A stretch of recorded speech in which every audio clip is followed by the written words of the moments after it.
Hi, everyone. I'm so excited to have you all here today to talk about a topic that we have been getting so many questions about, and that is synthetic nicotine. And I know that you have lots of questions, so we've left a lot of time for questions at the end.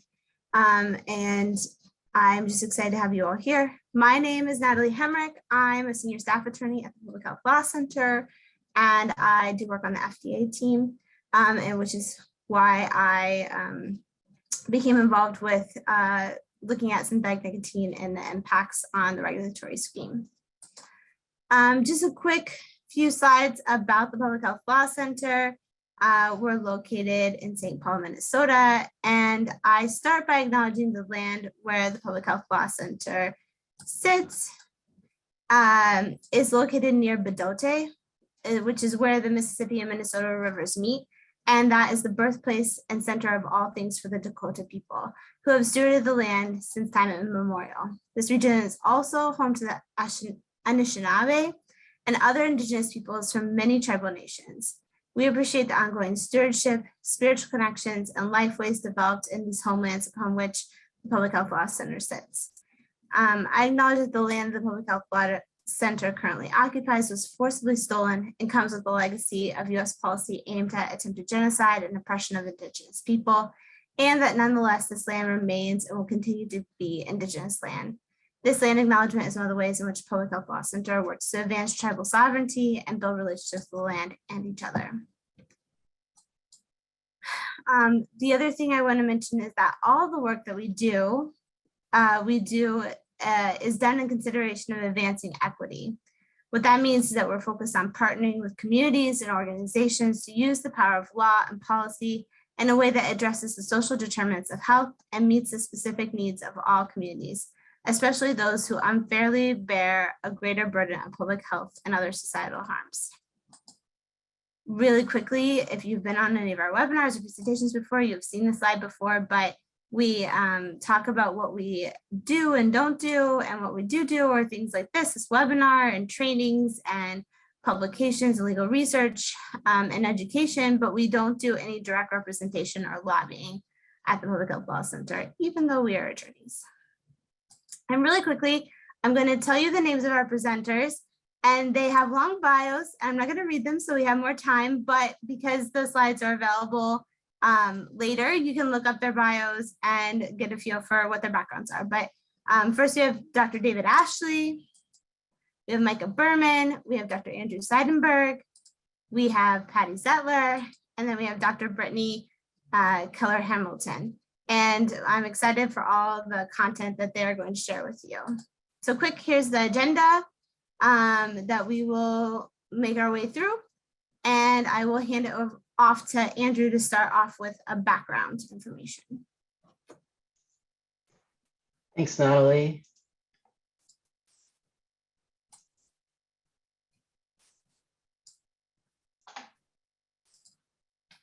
I hope that you can all see my slides. Okay, so I'm Andrew Seidenberg. I'm a postdoc at the National Cancer Institute. I'd like to thank the Public Health Law Center for putting together this webinar. I'm going to kick things off by providing just a broad introduction to synthetic nicotine. I have a quick disclaimer. The opinions expressed are my own and should not be interpreted as representing the official viewpoint of the Department of Health and Human Services, NIH, or NCI.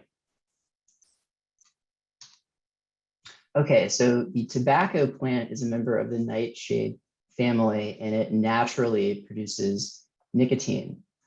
Other nightshade plants also produce nicotine, including tomatoes, peppers, eggplant, but these plants do so at very, very low levels relative to tobacco. So if you enjoy eating tomatoes, you have nothing to worry about. You won't get addicted to nicotine from eating tomatoes.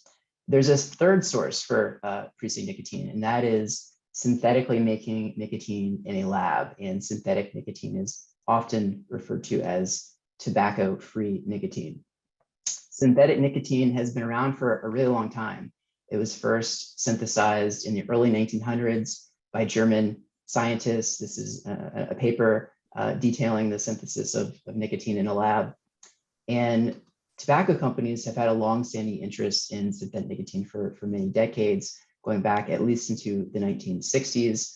This is an internal document that was made public after lawsuits against the industry, and it's a report investigating the feasibility of producing synthetic nicotine.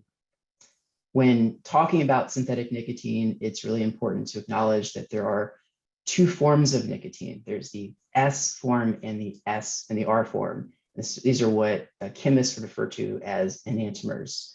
Structurally, these compounds are identical except for the orientation of atoms around a chiral compound.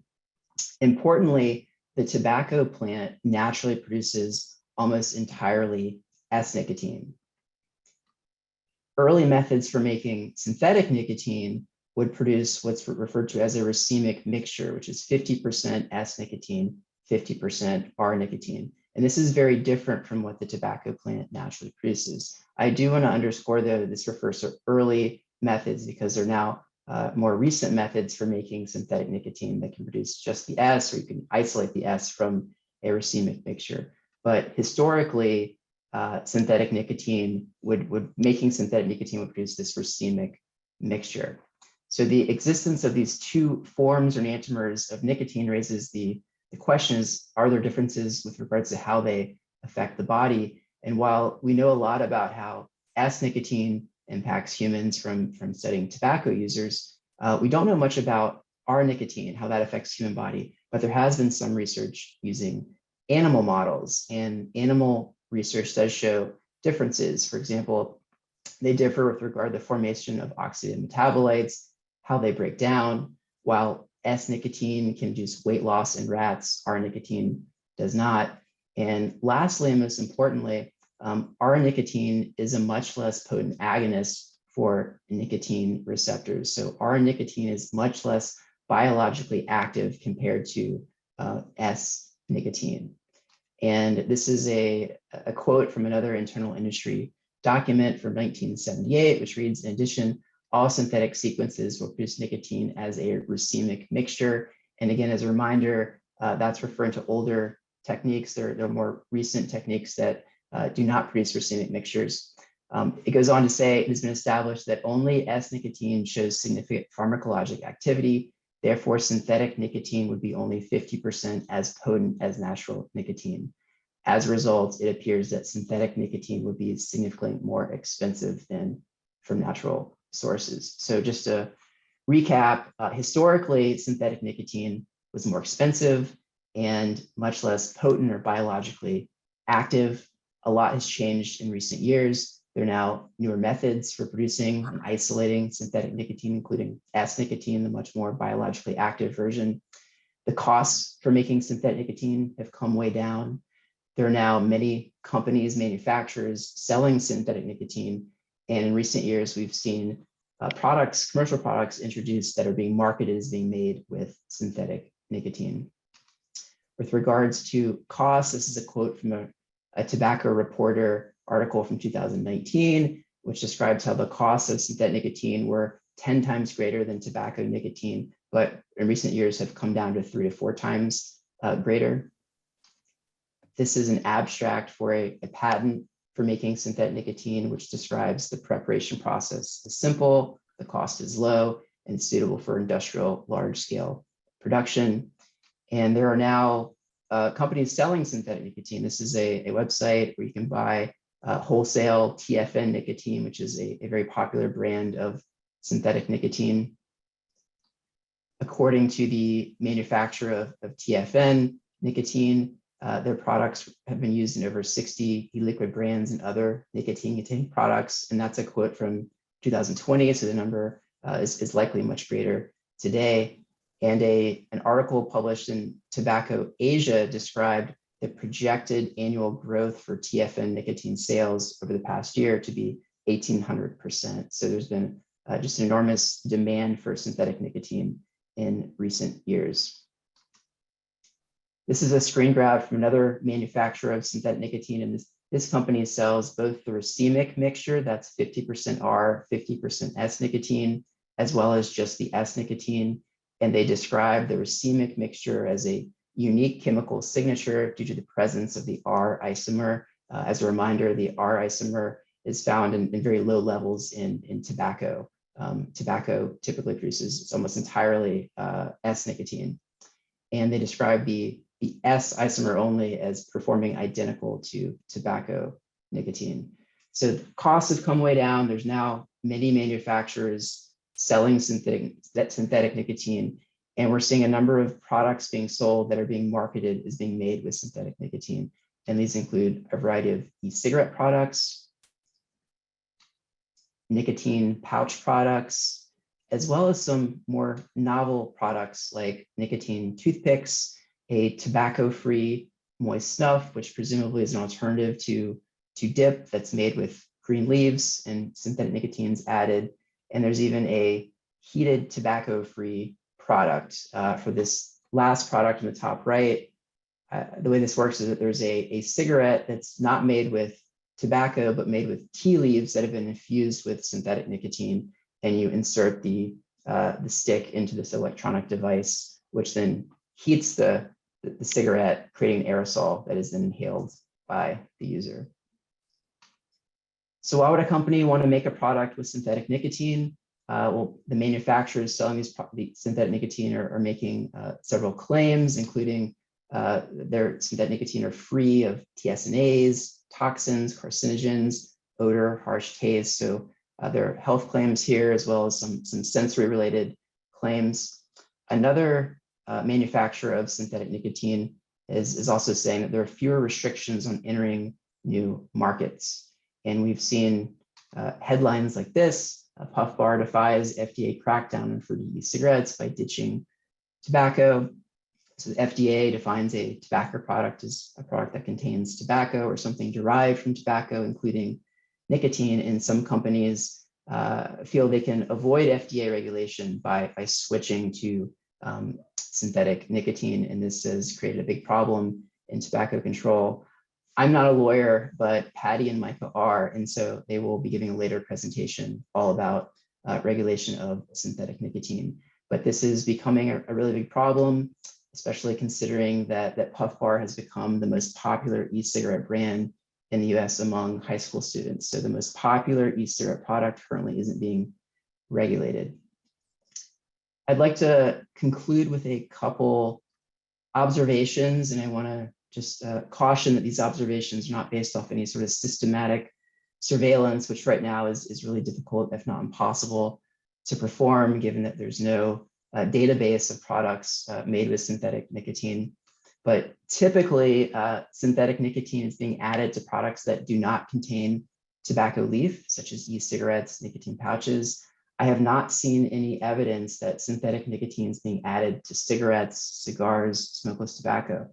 Doesn't mean it's not happening or will happen in the future. I just haven't seen the evidence that's happening right now.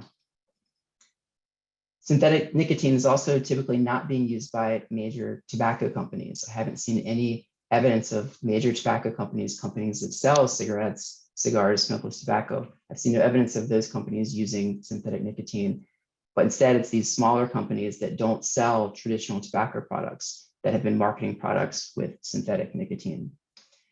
And lastly, among the companies that are using synthetic nicotine, they typically don't disclose the type of synthetic nicotine when they label the nicotine on the packaging.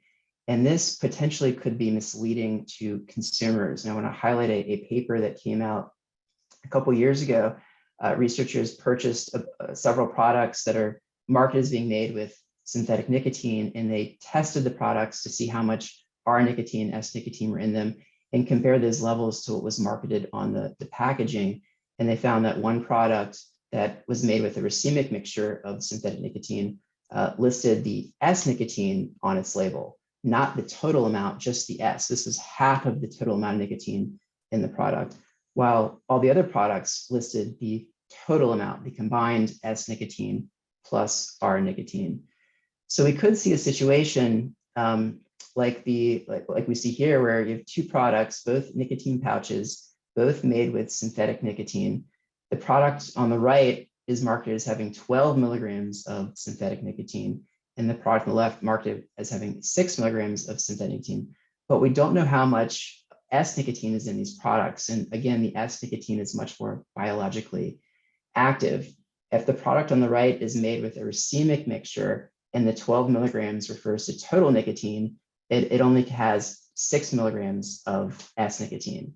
So consumers may look at these products and think the product on the right has twice the amount of nicotine, is much more stronger, but in fact, it could have the same amount of S-nicotine as the product on the left. So I will end here and thank you all for your attention.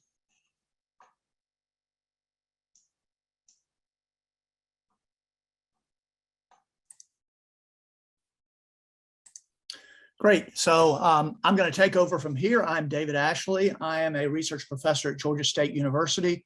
I've been involved in tobacco research for a lot of years, and this is a very interesting topic that's come up, and glad the chance to talk about this. My piece of this is going to be to talk about how do we identify and measure levels of synthetic nicotine. And it is not a simple process right now. And it's something we're going to have to keep working on. As Andrew said, nicotine can exist in 2 different enantiomers because of that chiral center and the differences in the relative 3-dimensional locations of the 2 rings. The natural nicotine, which is found in tobacco, is primarily the S isomer. Most common chemical synthetic methods for generating nicotine that have been done historically result in approximately equal proportions of the S and the R enantiomer. New methods, as Andrew said, can create much more of a pure material, but the traditional ways ended up with a pretty much an equal R and S mixture. That equal R and S mixture versus the tobacco type, which is almost all S nicotine, suggests a simple means for distinguishing tobacco-derived from synthetic nicotine. We'll just measure the 2 different enantiomers.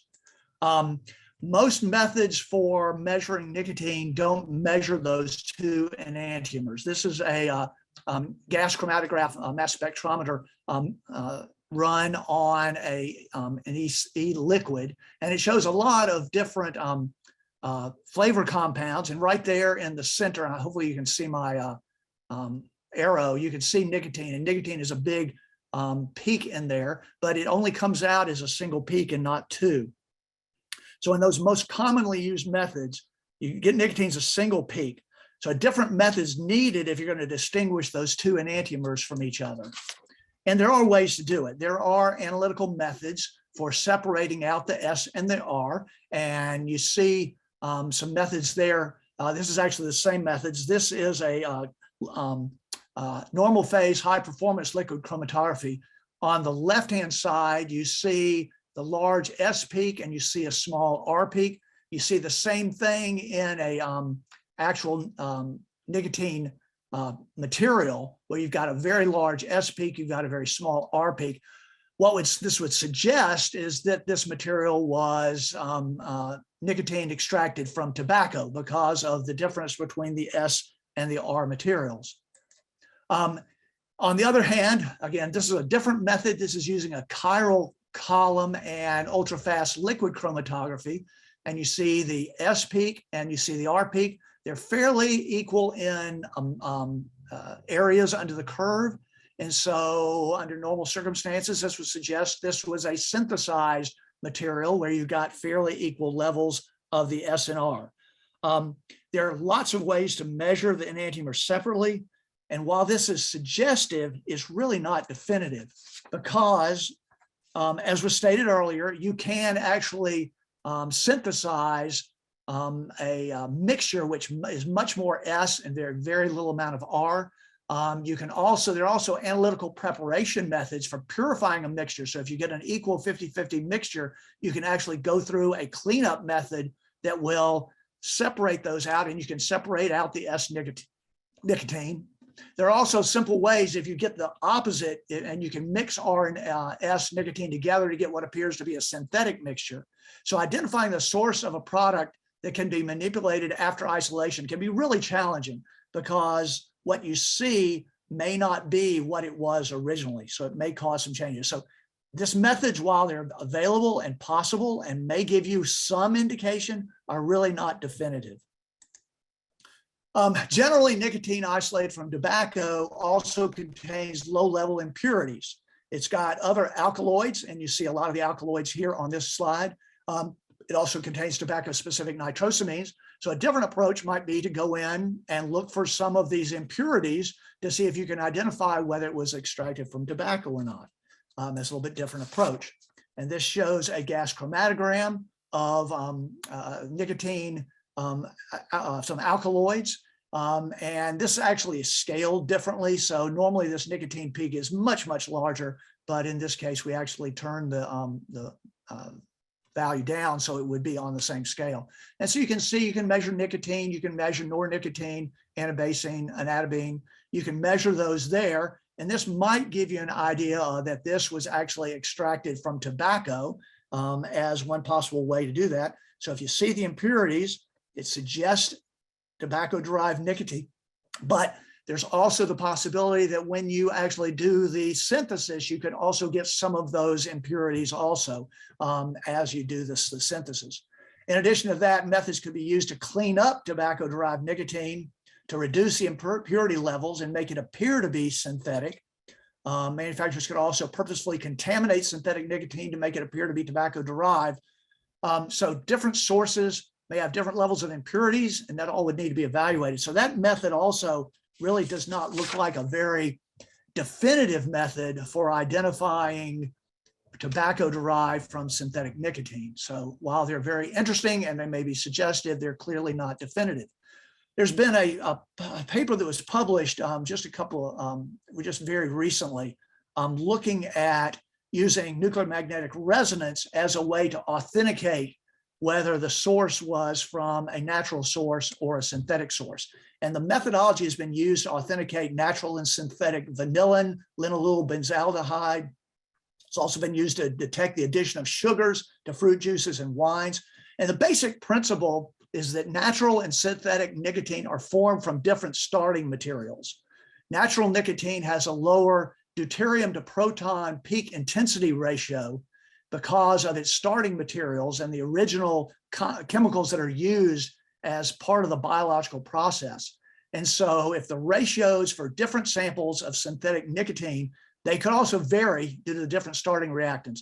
And so the principle is, if you get a difference in the deuterium to proton peak intensity, you may be able to use this to identify what is a synthetic nicotine versus what is a tobacco-derived nicotine.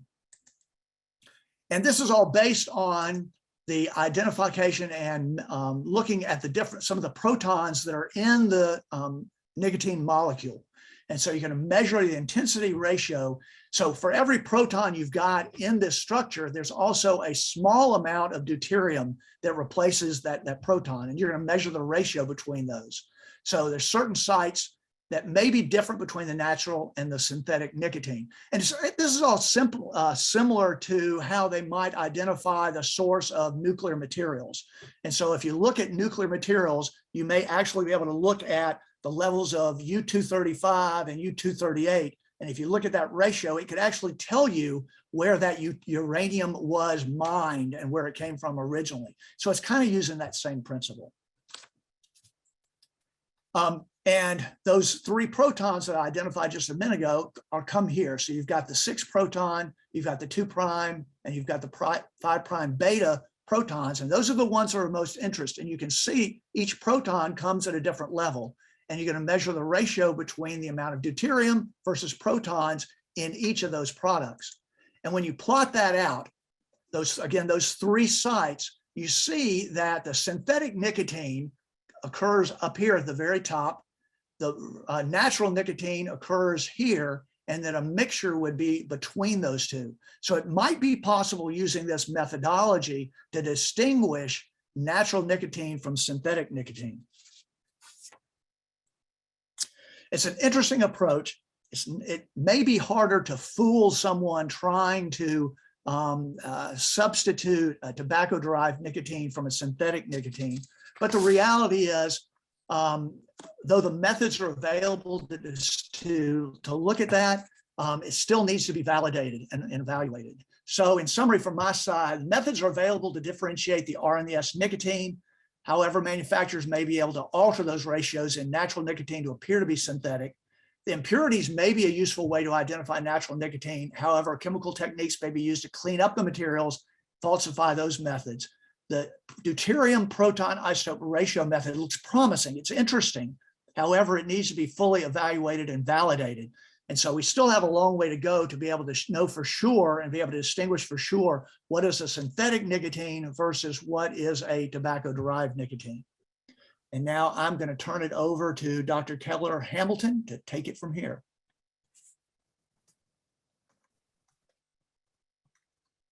Hello, thank you. So I'm Brittany Keller Hamilton from The Ohio State University, and I'm going to share results from a pilot study we conducted trying to get at consumer perceptions of synthetic nicotine products. So you might have noticed that tobacco-free descriptors have started appearing on warning labels for certain tobacco products. So on the left, you can see a screen grab from last week from Blue's website, where Blue e-cigarettes, which do not claim to use synthetic nicotine, have the standard FDA nicotine warning label. On the right, though, we see screen grabs from PuffBar's website, also from last week. And PuffBar does claim to use synthetic nicotine, as the earlier presenters have described. And they have tweaked their warning label to specify this. And it's also been mentioned that we're starting to see this happening with nicotine pouches too. So on your left are images from Zynn's website. Zyn is owned by Swedish Match, and they say clearly on their website that they use tobacco-derived nicotine. And in spite of the package on their website not including a warning label, the warning label on the website itself contains the standard FDA label. But then free nicotine pouches here on the right do say on their website that they use synthetic nicotine. And again, they have modified their warning label to specify this. And I also want to highlight again here, as Andrew mentioned, the free package demonstrates that it has 15 milligrams of nicotine, which is again quite a bit higher than you would see on the Zyn pack. And we don't know how much of that nicotine is S nicotine. So our objectives were to try to understand what these tobacco-free descriptors on warning labels actually do to consumer perceptions. And specifically, we were interested in consumers' attitudes toward the tobacco product or the product that uses synthetic nicotine. We were interested in their curiosity about using the product, whether they perceive the product as a tobacco product, their perceived substitutability of the product for cigarettes and traditional smokeless tobacco like dip, and their absolute and relative harm and addiction perceptions. So to do this, we took advantage of an ongoing cohort study we have at Ohio State. And we used the Buckeye Teen Health Study for this, which was a cohort of over 1,000 adolescent boys that were recruited back in 2015 and 2016. And at the time that they were recruited, they were 11 to 16 years old. And all of the participants lived in urban or rural Appalachian, Ohio. For us to approach them for the current study, we had to, we wanted to make sure that they were still engaged in the Buckeye Teen Health Study. They were at least 18 years old, and they agreed to take a short online survey. And that yielded a final sample of 239 participants, which was a 33% response rate. We collected data for this study from July through August of 2021. And we used a brief online survey in Qualtrics that we emailed to participants, and they received a financial incentive. And embedded in the survey, participants were randomized to view two images. First, they were randomized to view either a PuffBar image taken from the PuffBar website that included that tobacco-free nicotine language on the warning label, or they were randomized to view the same image, but where we had removed those tobacco-free descriptors. And you can see we kept the font and everything else the same. And after they saw that PuffBar image, they completed items assessing their attitudes toward the product, curiosity, harm, and addiction perceptions. After completing those items, they were randomized to view either a free nicotine pouch image that had the non-tobacco nicotine descriptor in the warning label, or a modified image of a free pack that had non-tobacco removed. And again, we kept everything else the same, including this weird kind of shadow that appeared on their website through the image, and we kept the font the same. So that we were really trying to isolate the effects of this language. Covariates were either measured at baseline, so either details we already knew about participants or details that we updated on the current survey. So we looked at age, race, and ethnicity, parental education, their baseline Ohio region, and household tobacco use as baseline covariates. And then we asked them again about peer tobacco use, past 30-day use of any tobacco product, including nicotine pouches. And then we had additional items about awareness and ever use of nicotine pouches, because this was our first time ever asking our participants about them. For the analysis, we were pretty limited to simple analyses given the smaller sample size. So we wanted to make sure that randomization balanced all of these covariates, and it did. And then we proceeded to doing just kind of simple inferential statistics to look at the effects of these tobacco-free warning labels on product perceptions. Just so you have an idea of how the randomization looks, we had about 100 people randomized to view each label, and it was well balanced. So there, it wasn't like everybody saw 2 tobacco-free labels. Here are sample characteristics. I'm not going to go through these in too much detail, but I do want to point out that the mean age was 20, and we had a pretty narrow age range of 18 to 22.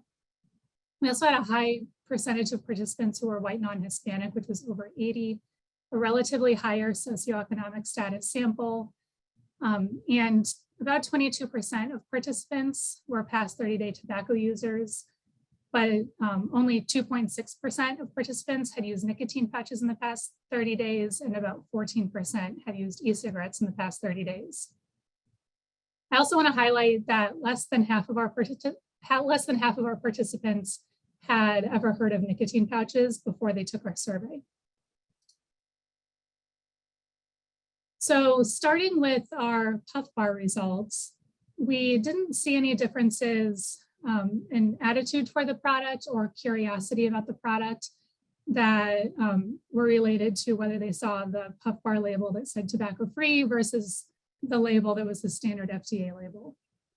We did, however, find that participants who saw the tobacco-free PuffBar label rated it as more substitutable for both cigarettes and traditional smokeless tobacco like dip. We did not see any differences, though, in whether participants thought of PuffBar as a tobacco product. And generally, about 70 to 75% of participants thought of it as a tobacco product. We didn't see any differences in harm or addiction perceptions for PuffBar according to which warning label participants saw. About half thought that PuffBar was very harmful, and most reported thinking that PuffBar was as harmful or more harmful than cigarettes or smokeless tobacco. And these numbers are pretty well in line with other studies in similar populations. Also, participants generally thought that PuffBar was less addictive or as addictive as cigarettes and smokeless tobacco. For the free nicotine pouch results, we didn't see any differences here for attitudes or curiosity or perceived substitutability according to which warning label participants saw. However, participants were less likely to think of free nicotine pouches as a tobacco product if it included that non-tobacco language in the warning label. And actually, the participants who saw that non-tobacco language in the free warning label had similar tobacco product perceptions as PuffBar. And so again, around that 70 to 75%. But when they had the standard FDA warning label, perceptions of free as a tobacco product increased up to almost 90%. We also observed different distributions of nicotine pouches harm relative to smokeless tobacco according to which warning label participants saw. Participants who viewed the non-tobacco label were more likely to think nicotine pouches were less harmful than traditional smokeless tobacco. So thinking about what these results mean, we saw that viewing PuffBar's tobacco-free warning label was associated with increased perceptions of substitutability for cigarettes and traditional smokeless tobacco. And this seems to be congruent with what plenty of other studies have found, where e-cigarette companies are implicitly or explicitly marketing their products as cessation devices. However, before we get too far down that line of thought, we didn't directly ask about cessation. So it's possible that in this young adult male sample, substitution is really not a cessation claim, and it might be more of just a temporary product substitution that is more situational. For participants who saw Free's non-tobacco warning label, they were less likely to think of Free as a tobacco product, and they also had reduced harm perceptions relative to traditional smokeless tobacco.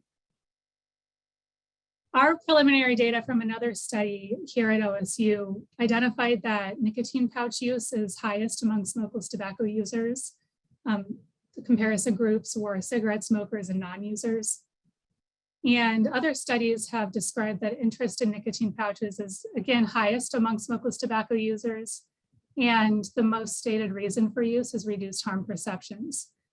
And we know that reduced harm perceptions are associated with increased risk of tobacco product initiation. So I think this is an area where it might pay off to really focus on smokeless tobacco users and understand how they might use nicotine pouches and how they're interpreting this tobacco-free language specifically and making choices about which products to use.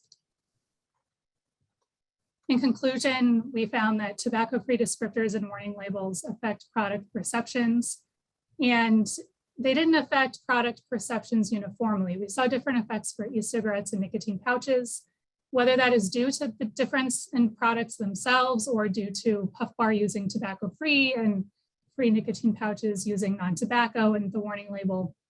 This study couldn't look into that more. Limitations of our results are largely related to generalizability. Our participants were all in Ohio. They were all young adult men.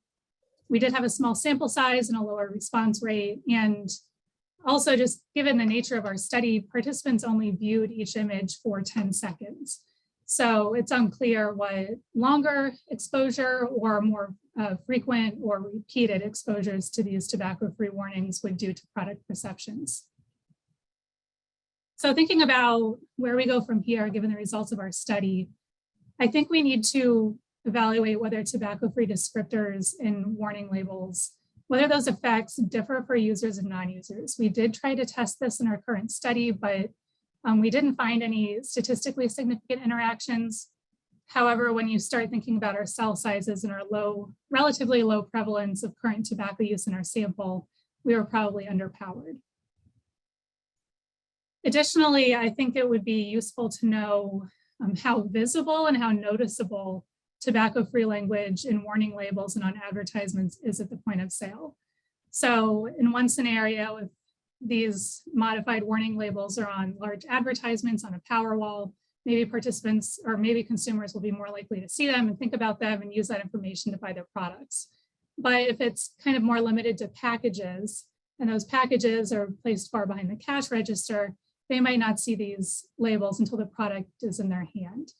So understanding actually how consumers are being exposed to this and how deeply they're thinking about it would be useful. And then finally, along those lines, and a point I made earlier, what do repeated exposures to this language mean for product perceptions and use behaviors over time? So I would like to thank my co-authors for this paper and this presentation for all their help, as well as our funding sources. And I have included my contact information here if you have any further questions. Now I will pass it off to Patty. Thanks so much. Let me share my slides. So first of all, I want to echo others' thanks to the Public Health Law Center for putting together this webinar on this important topic, and thank all of my co-panelists for their fantastic presentations and all of you for being here with us. I'm really delighted to be here with you today. As Natalie mentioned at the beginning, I'm Patty Zettler. I'm an associate professor at The Ohio State University Moritz College of Law and a member of Ohio State's Drug Enforcement and Policy Center and the Cancer Control Program at Ohio State's James Comprehensive Cancer Center. So I'm going to be switching gears for us a little bit and turning to talking about the current federal regulatory landscape for this emerging market of synthetic nicotine products that we've just been hearing about. Before I do that, a quick disclaimer, which is that although I am a lawyer, I am not your lawyer, which is just to say that everything I'm saying today is for informational and educational purposes only and is not legal advice. Okay, so what is the current federal regulatory landscape for synthetic nicotine products? So as many folks in the room will know, or the virtual room, I suppose, under the authority of the Tobacco Control Act of 2009 and the deeming rule promulgated in 2016, FDA now regulates everything that meets the law's definition of a tobacco product, including e-cigarettes or vaping products. Some companies, as we've heard about, have started marketing their products as containing synthetic rather than tobacco-derived nicotine and positioning their products as not being tobacco products as defined under federal law. And as you can see here, and as we were just hearing, there's been a real explosion of these products, and PuffBar is one of the companies that is marketing its products as containing tobacco-free or synthetic nicotine. So this leaves a potential gap in the regulation of nicotine products that may undermine FDA's comprehensive plan for tobacco and nicotine products, impose risks for public health by allowing addictive products with uncertain risks and benefits on the market without FDA oversight. So I'm going to make the case today that although I think it's generally correct that synthetic nicotine products are not subject to FDA's regulatory scheme for tobacco products, that is not the end of the inquiry into FDA's jurisdiction. Indeed, myself, Natalie, and Micah have argued in a law review article that synthetic nicotine products generally fall within the definition of a drug in FDA statute. And we think there are good policy reasons for FDA to regulate synthetic nicotine products, whether as drugs or through statutory change as tobacco products. So to make this case, I will first explain why synthetic nicotine products are not tobacco products under the law, and then I will explain why existing law could cover synthetic nicotine products as drugs instead. And then I'll turn the floor over to Micah, who will talk a bit about possible options to close the existing regulatory gap for synthetic nicotine products and how such products might be swept into tobacco regulatory schemes. Okay, so what are synthetic nicotine products under the law? As we've already heard, companies are marketing their products as containing tobacco-free nicotine, not derived from tobacco leaf, stem, or waste dust. And assuming these claims are true, that is the key to why synthetic nicotine products are not tobacco products subject to FDA's tobacco product regulatory scheme. As you can see on the slide, tobacco products are defined in federal law as anything made or derived from tobacco. But if synthetic nicotine is created in a lab without the use of tobacco, that means products containing only synthetic nicotine are not made or derived from tobacco and are not tobacco products under the law unless they're components or parts of tobacco products. I saw some questions in the Q&A about the difference between synthetic nicotine or tobacco-free nicotine or products marketed as containing synthetic nicotine versus marketed as tobacco-free nicotine. I think as someone put in the comments, it sort of depends on what companies mean by those terms, right? If a company is using the term tobacco-free nicotine to mean its product doesn't contain tobacco leaf, but the nicotine is derived from tobacco, what I just said would not apply. It would still count as a tobacco product. So we're talking about things that are not made or derived from tobacco when we're talking about synthetic nicotine products. All right, so back to synthetic nicotine products, which thinking about whether they're tobacco products under the law. So indeed, there's been excitement about the possibility of marketing synthetic nicotine products outside of FDA's tobacco regulatory requirements. A recent report from an investment analyst referred to synthetic nicotine as a quote unquote golden ticket because use of synthetic nicotine in place of tobacco-derived nicotine might mean no FDA regulation, among other things. All right, so what is the deal? Are synthetic nicotine products really the golden ticket?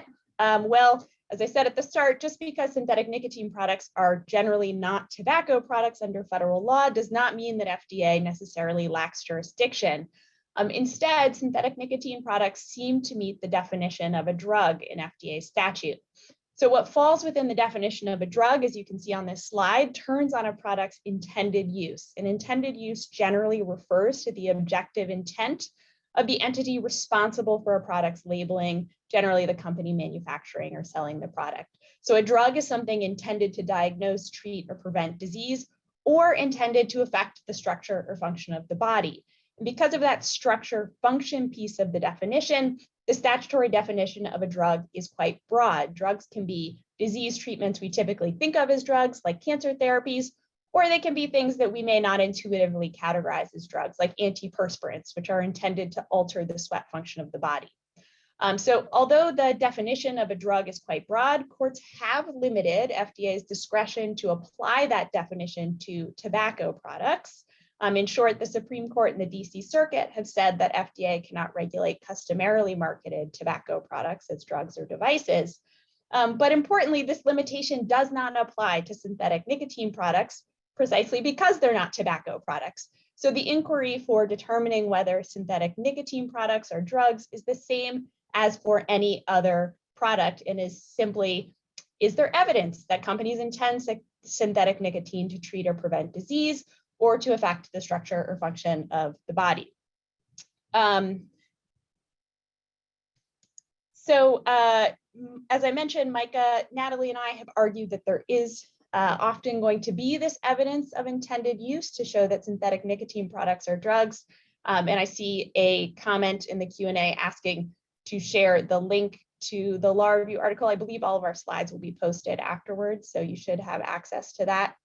We've pointed to 3 sources of evidence that synthetic nicotine products are intended to be used for drug uses, representations made by the companies, product design, and the circumstances surrounding distribution. So first, companies' representations about their products are probably the least controversial kind of evidence of a product's intended use.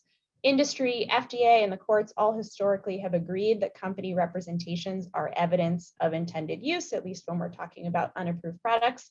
And synthetic nicotine companies seem to routinely make both disease treatment and prevention claims and structure function claims. So as Brittany mentioned, there might be some sense that synthetic nicotine products are marketed as smoking cessation products. Those would be disease treatment or prevention claims. But perhaps more common and more difficult for companies to simply remove from promotional materials may be structure function claims about synthetic nicotine. Companies may make express structure function claims, for example, discussing the biological impact of their products, but even describing the product as satisfying or listing nicotine as an ingredient might be considered a structure function claim because the addictive and physiologic effects of nicotine are so well known. Indeed, companies tend to have disclaimers and warnings on their websites about all of the physiologic impacts of nicotine. The second category of evidence we've talked about in that law review article is the product design. The inclusion of nicotine in the product, including in different dosages, might be evidence of an intent that the product affect the structure or function of the body, again, because the biologic effects of nicotine are so widely known. And with synthetic nicotine products, manufacturers and sellers are clearly designing their product to contain nicotine, unlike arguably with more traditional tobacco products in which nicotine might be naturally present.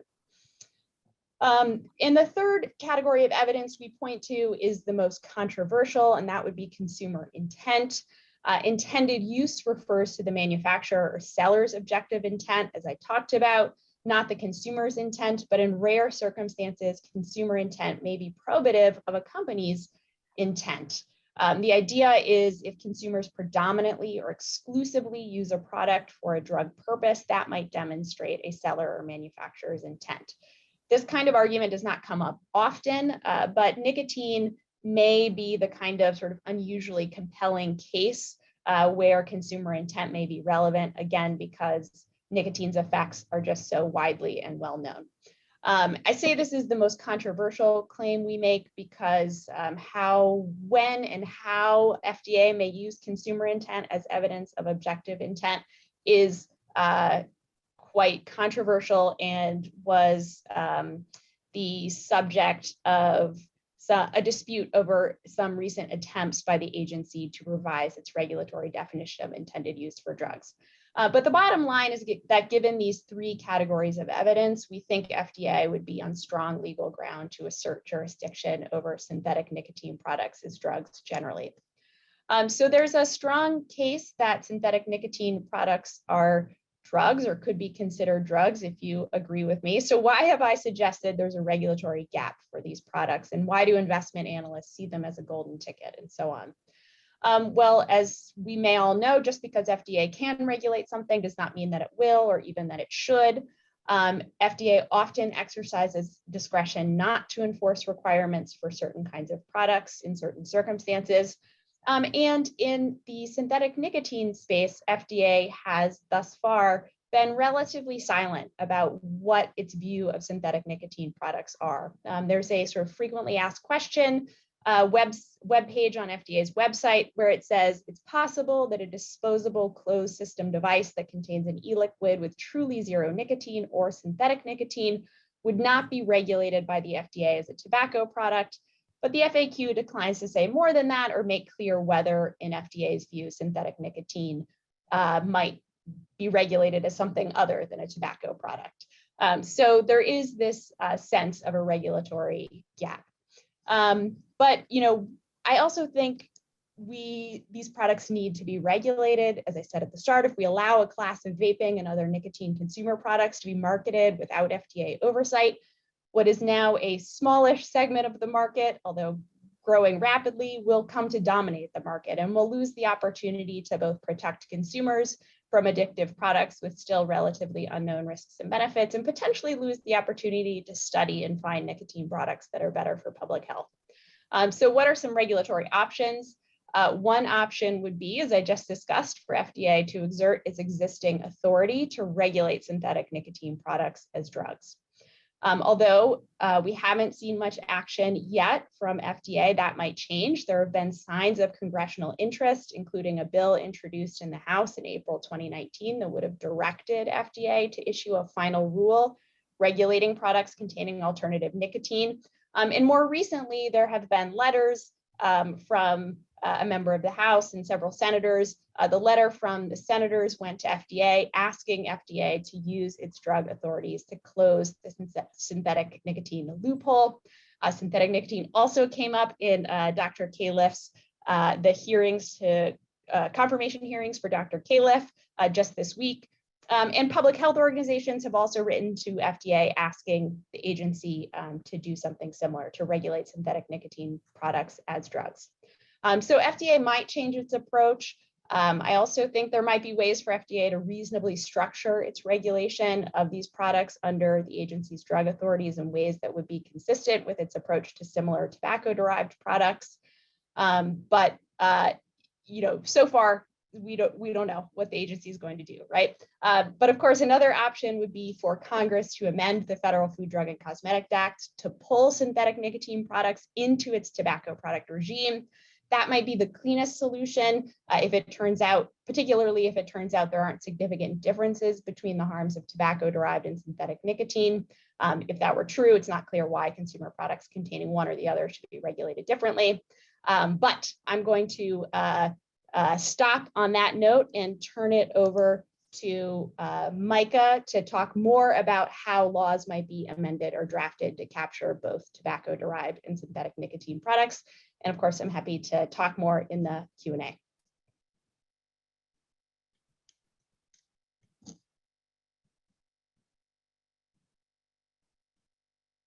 Great. Well, thanks everyone. And I'm glad to be here and be the third Ohio State panelist in a row. So glad to be able to showcase some of our team here at Ohio State. We have a great team from all across campus working on tobacco and nicotine issues.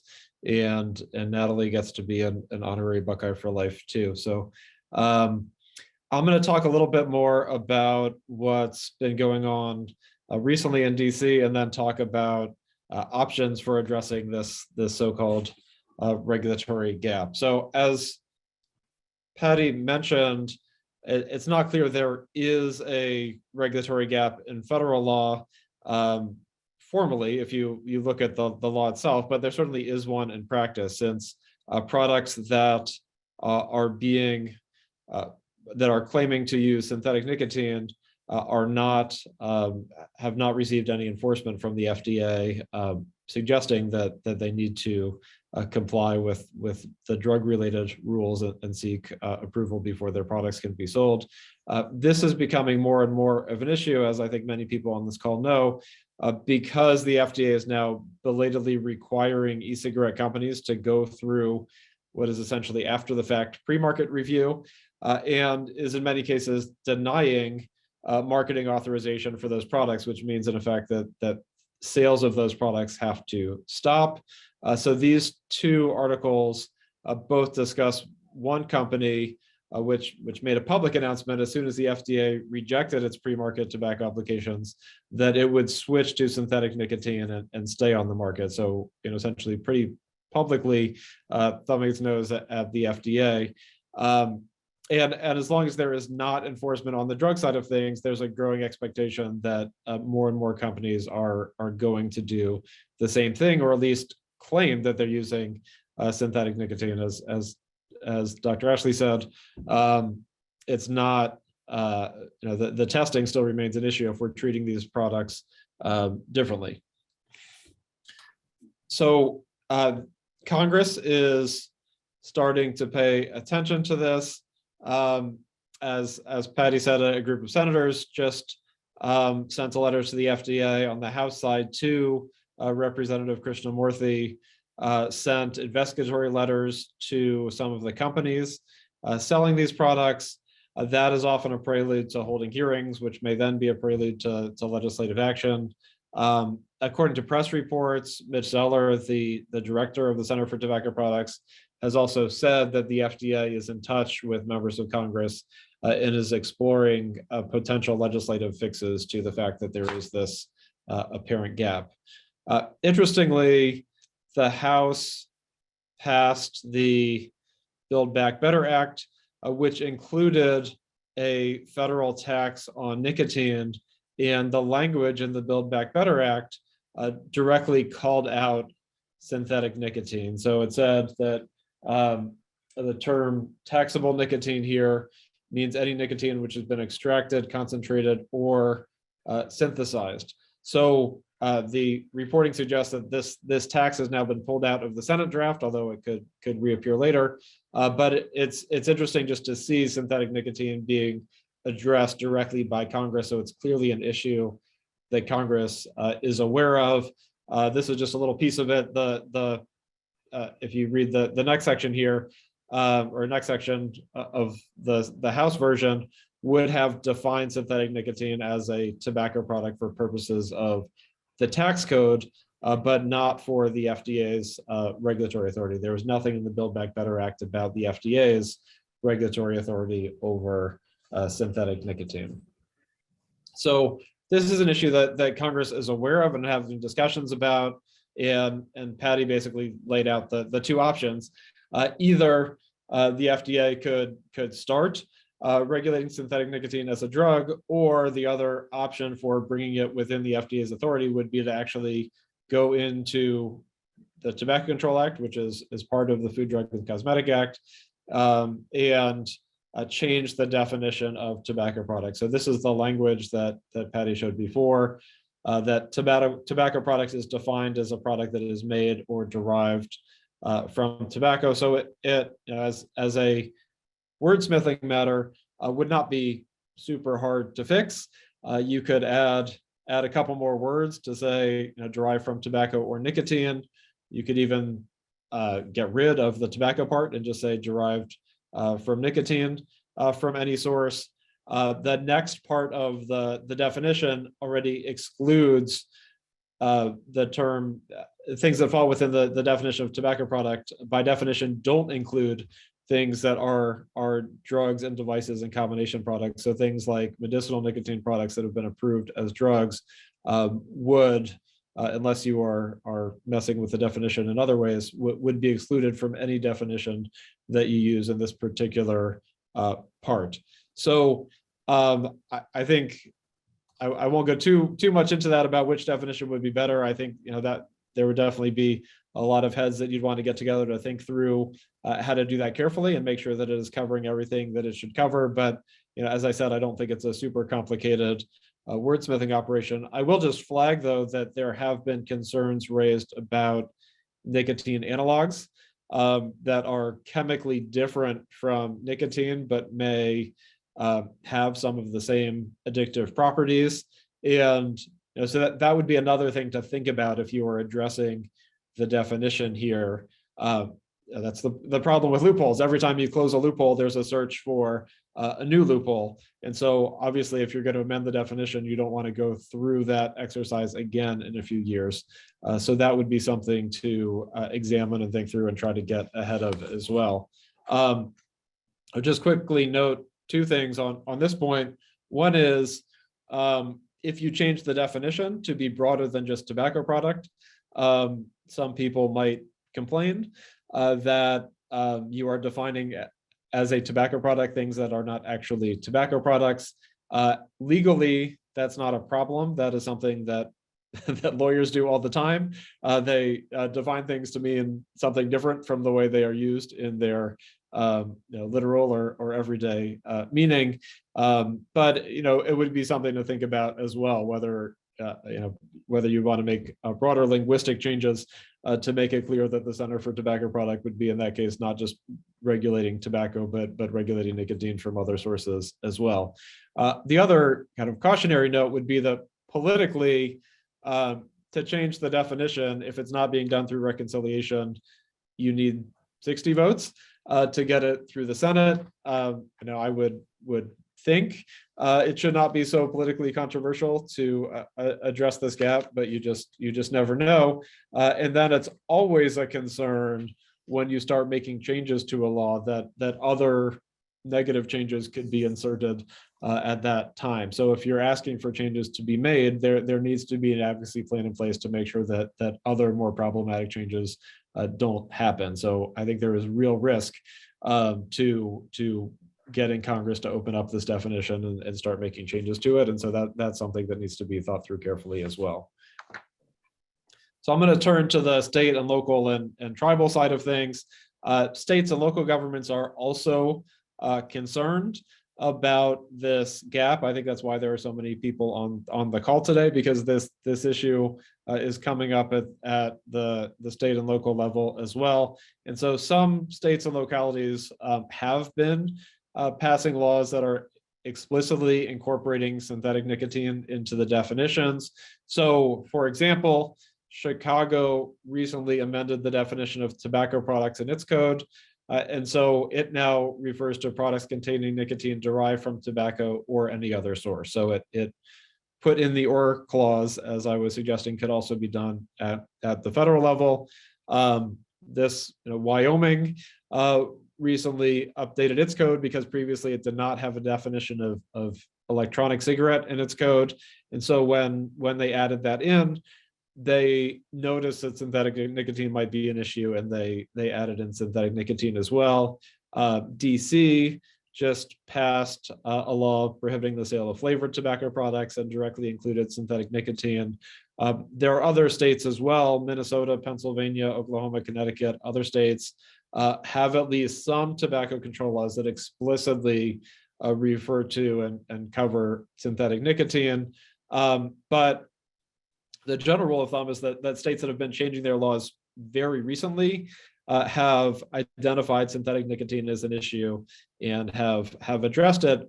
But there are a lot of tobacco-related laws that are older that we are going to need to, or people in each state and locality are going to need to review and see whether or not they apply to synthetic nicotine. And so that's going to take quite a bit of effort to go back and revise those past laws if there's a need to do so. And I'll just note that at the state and local level, that might require looking at a lot of different laws.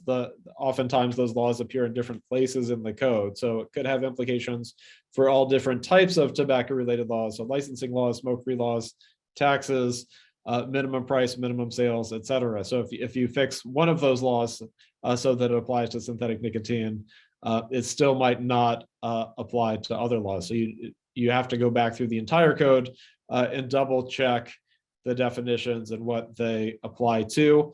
Some of the laws, especially ones, especially smoke-free laws and potentially laws regarding e-cigarettes, might already have broad language that covers synthetic nicotine. So smoke-free laws, for example, often use definitions that talk about burning anything. And likewise, e-cigarette laws often have broad language that talks about aerosolizing and inhaling anything that does not necessarily limit to tobacco-derived products, but that's something you'd have to go and check.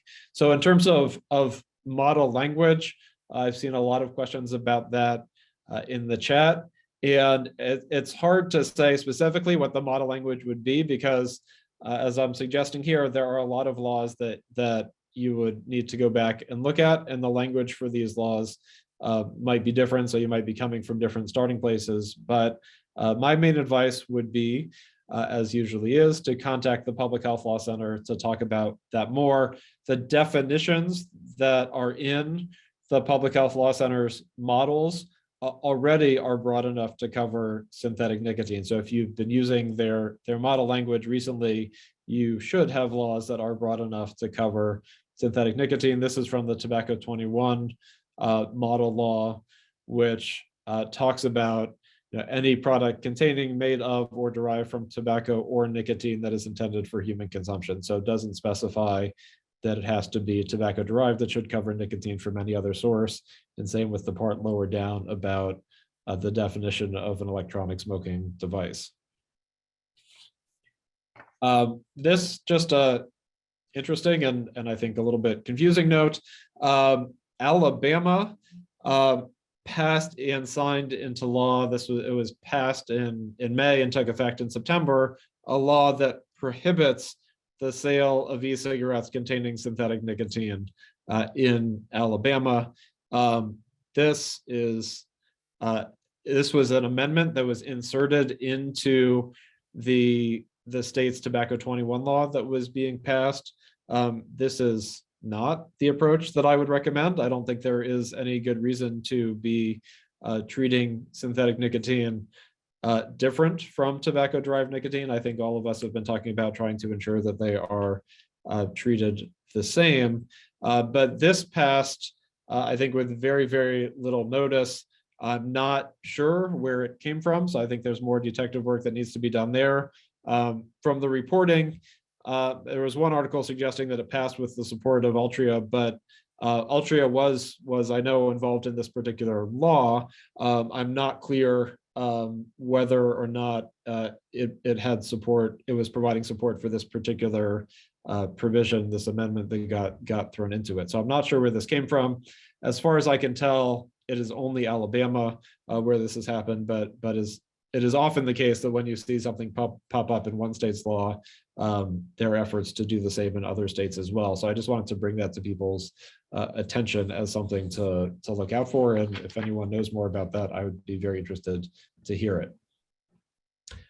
Last note is just to mention that the rest of the world is trying to figure this out as well. And synthetic nicotine products are being introduced all over the world, and countries all over the world are thinking about how to deal with it. Patty and I are working on a project to catalog what's going on internationally in a bit more detail, but just very broad strokes here.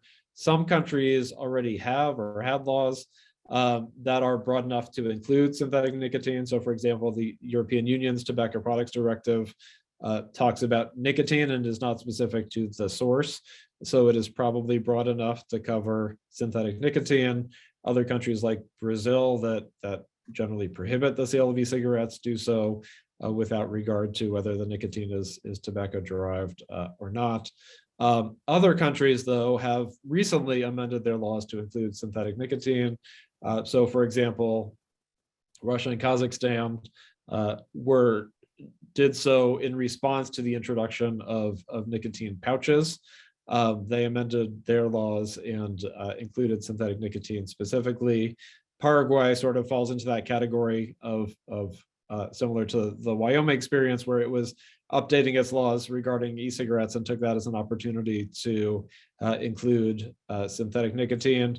And then others are in the process of amending their laws in response to new synthetic nicotine products being introduced, and in particular, tax evasion. Evasion's maybe not word, maybe tax avoidance. Companies that are at least claiming to use synthetic nicotine in order to avoid paying taxes. So that's been happening in South Korea and elsewhere, and Kenya too. So you see a lot of different continents here. This is something that is happening all over the world, and other countries are also very much interested in and scrambling to respond to. And I think the new definitions that other countries come up with will give us more examples of language to look at, as well as we try to be comprehensive and bringing everything within the same regulatory framework to the extent possible. So we'll stop there to leave time for questions. And here is my information and one of the classics of legal cartoons, and look forward to the discussion.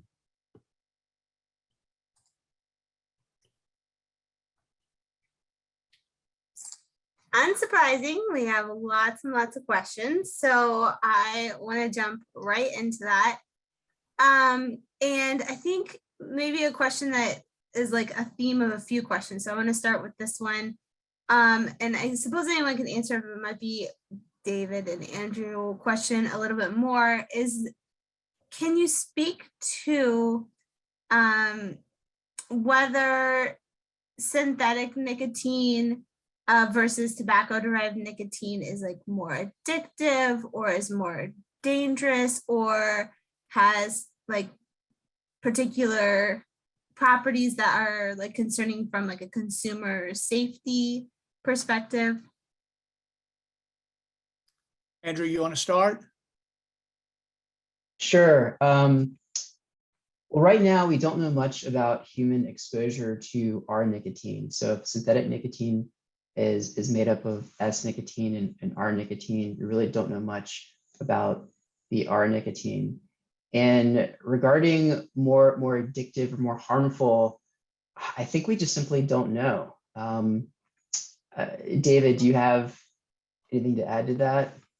Yeah, I mean, you're right. There's still a lot we don't know, and you have to understand, talking about tobacco-derived nicotine versus synthetic nicotine is really not the right question.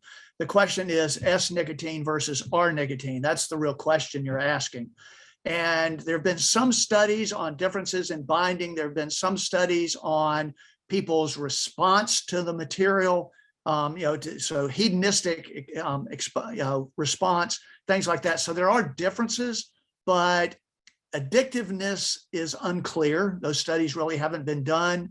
Toxicity, those studies have not really been done. So there's still a lot we don't know about the difference between those two. Almost all the studies so far really have been on the S-nicotine and enantiomer because it's all been generally tobacco-derived nicotine. So there's a lot of unknown out there still.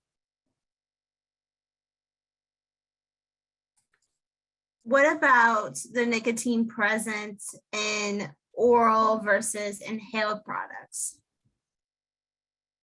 Is it basically the same answer, I would say?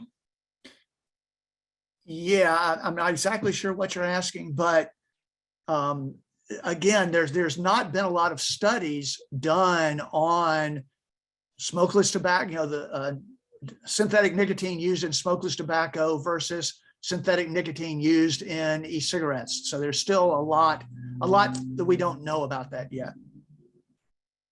Okay. I have another question. I'm kind of trying to do this a little bit in the order of presentations. The other question that someone is asking is so it's talking about the original PuffBar delivered approximately 65 milligrams of nicotine.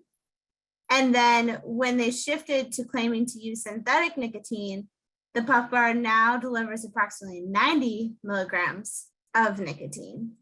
And do you think this is because of this synthetic nicotine, the RNS nicotine? It could be. I don't know the specifics of that data, but if they're using a racemic mixture of synthetic nicotine, they may have to use double the amount essentially to have an equivalent amount of S-nicotine that they had before. Yeah, and that about calculates out. I mean, not quite, but 90 is a lot more than 65. Other than evading regulation, can you think of any other benefits for these companies to be selling synthetic nicotine products over tobacco-derived nicotine products? I mean, my response is every indication is this is a way for them to try to get around FDA regulation. That is what it's an attempt to do. The question of whether it is better to have a more purified form of nicotine versus nicotine with a lot of impurities, maybe there may be a benefit to having a more purified nicotine, but you could take tobacco nicotine and purify it and clean up the impurities. So again, there's no benefit there from tobacco versus synthetic. So I think it's primarily just an attempt to get around FDA regulation. I agree. Oh, go ahead, Micah.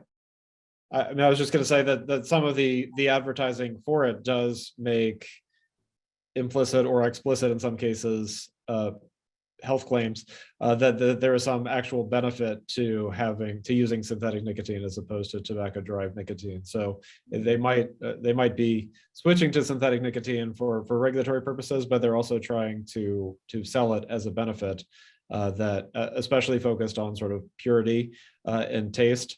That it is somehow cleaner than tobacco-derived nicotine. I agree. I think it's mostly driven by trying to evade regulation, and outside of that, it's a lot of marketing, and companies have used language like no tobacco impurities, more pure. I've also seen language about environmental benefits. It's preserving the farmland because the nicotine's made in a lab and not on the farm, and that could be appealing to some consumers, and companies may feel there's some sort of marketing advantage. But I think the main driver is to avoid regulation. Okay, thanks. Brittany, I think this is a question for you. And the question is, do you think that the reason they see less harm with the pouches versus SLT is the effects of vaping and inhalation? Maybe they're not looking at harm from the perspective of nicotine. So first caveat, I don't know. My thought when I was going through these results was that, first of all, our participants have probably by this point a firmly grounded opinion on e-cigarettes and understanding of what they are, regardless of whether they saw a tobacco-free label or not. So they probably had some basic understanding of e-cigarettes and how their harm relates to cigarettes or smokeless tobacco that might be less movable by what the warning label says, especially the fairly small change to the warning label of just including tobacco-free. For nicotine pouches, this was the first time that half of our participants had ever seen them. So I think they see the can and maybe they thought, oh, like smokeless tobacco, it's like a can of dip. And then when they read it and saw non-tobacco, that might have had a greater effect on moving those risk perceptions relative to that product that they had anchored it to, which would be dip. So that would be my first guess.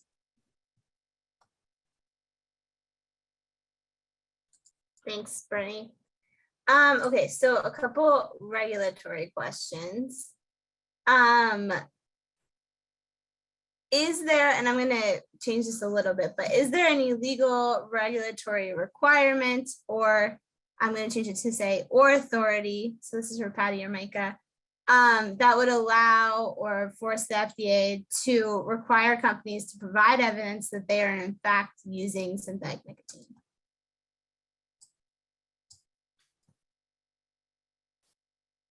Well, I mean, I guess I'll start. I mean, I think one possibility would be that if FDA made clear that it considered synthetic nicotine products to generally be drugs and to be subject to FDA drug requirements, to the extent companies are not actually using synthetic nicotine when they claim to be, that might create a disincentive to do that, although it wouldn't be a requirement to demonstrate to the agency you were one or the other necessarily. That would sort of remove any sort of regulatory incentive to position one's product that way.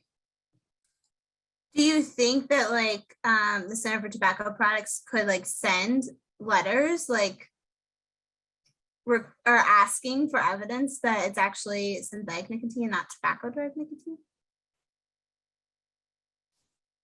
I don't know if Mike has thoughts, but I mean, in other contexts, right, sometimes FDA sends letters that are not warning letters that say something like, hey, we think your product is a device. If we're wrong, can you please tell us why we're wrong? And, we'll help you come into compliance. So, FDA could send those kinds of letters here as well, right? Hey, we think your product is a drug or a tobacco product. If we're wrong, tell us why we're wrong and show us why we're wrong. So, I think there is the possibility for something like that as well.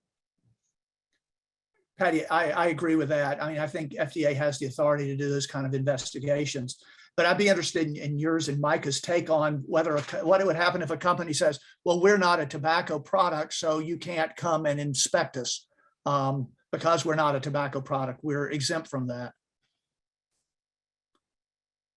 Yeah, I mean, I'd have to go through the investigatory authority a little bit more, but I mean, I think the key point here is like the FDA has the authority on both sides of this equation. So I mean, it takes coordination across the FDA. So if CTP doesn't have that authority, then CEDAR would. So it would require coordinated action but somebody at FDA should be able to get these companies to disclose what they're putting into these products. This is another question probably for you, Micah, or Patty, but when they're using this language about tobacco-free, and I guess maybe this is, well, I'll just ask the question and you can clarify. Are they possibly making MRTP claims? Which is modified risk tobacco product claims. So, yeah, I mean, go ahead. Oh, go ahead, Micah. I was going to say they're only MRTP claims if they're tobacco products. So if they're not tobacco products, they're not MRTP claims, but then they're probably evidence of intent that the product's intended to affect the structure or function of the body or treat, prevent, mitigate disease. Yeah, I mean, as Patty mentioned before, a lot of these companies are using tobacco-free language when it is nicotine that is derived from tobacco. It's just used as a way to signal that it's just the nicotine that's been extracted and it's not the tobacco leaves themselves that are part of that product. And so, assuming that we're talking about a tobacco product, is that itself an MRTP claim? And I mean, I think it might be by the literal definition of MRTP if you're claiming that it is free or has less of a substance, including tobacco, presumably, you could at least make that argument. So I think it's something that the FDA could think about. As Patty suggested before, just because the FDA has the authority to enforce doesn't mean that it will. So there's a separate question about whether those types of claims are priorities for the FDA to look at, given other types of MRTP claims that it might want to enforce more. I don't know if it was mentioned earlier. I've kind of lost track of everything we've talked about, but it was interesting that the one question around tobacco that Dr. Califf got in his Senate confirmation hearings was about synthetic nicotine. and his response was, we're going to do something about that. So I think that's interesting in and of itself. So I have two questions I think are kind of related, which is do we think the holdup here is from, I guess, CEDAR or from the FDA in entirety addressing all sources of nicotine? Is this political? Is that the main problem? And then the sort of second question is, as most people might know, the Center for Tobacco Products Director Mitch Zeller announced that he's going to retire in April. And do you think that this will have some sort of impact on what happens with synthetic nicotine regulation?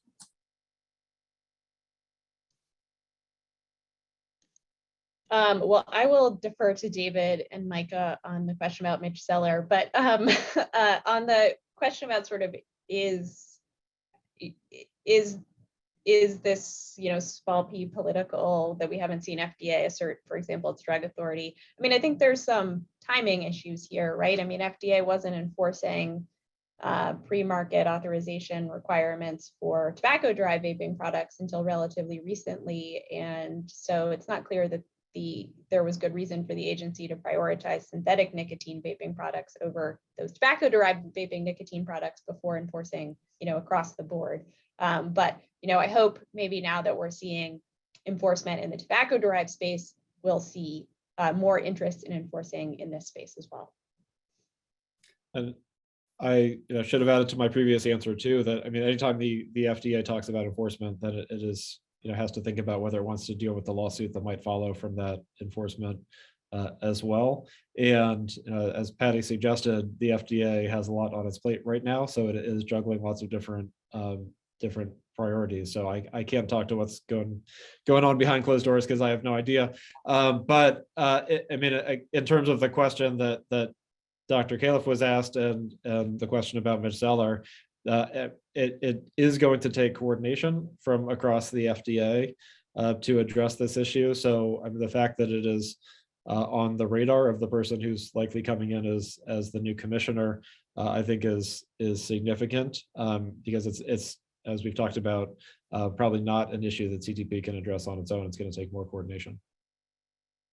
I will say this. I was at FDA before when Dr. Califf was the interim commissioner, and he was very supportive of everything that FDA CTP was doing and what Mitch. So as long as he has not changed in the last 5-6 years, I think they're going to be continuing to move in the same direction they were moving before. I wanted to ask one last question, and I'm sorry we don't get to all the questions, but you're welcome to email me or any of the participants questions and for clarification if I didn't get to your question. But I think one thing that we probably didn't explain, or I'm not sure if we explained, was the alteration of the warning labels and the confusion that produces. So if someone could quickly talk through that, that would be helpful about, why they would do that or whether they have to do it. I can start, and then I think Patty or Micah should probably finish. But my impression was this is probably to communicate to people that tobacco isn't in the product. It wasn't used to derive the nicotine in a way that is more consumer friendly than using the word synthetic. I don't know if the intention was to, make those reduced harm claims, or if, I don't know. I don't know what their reasoning exactly was, but my understanding is because they're not using tobacco-derived nicotine, they claim that they can play around with the warning. But I'll let Patty or Micah. I think that's exactly right. I mean, to the extent they think that they are not covered by Center for Tobacco Products, then they would not be required to have that warning at all. And so, they've made the strategic decision for presumably both legal and public relations and reasons to include that warning and modify it. I think it is more of a legal question. If you have a tobacco product that is covered by CTP, then you probably do have to stick with the required warning unless you get the FDA to allow an alteration. All right, I think that's all we have time for questions. And I just want to thank all of the presenters for taking the time today and to explain this topic. And I'm sure it will be an ongoing topic that we'll continue to talk about, and agree that it's good to see it getting some press and getting some attention at the federal level to address this. And so I just appreciate everyone for coming, asking great questions, and for all the presenters. Thanks.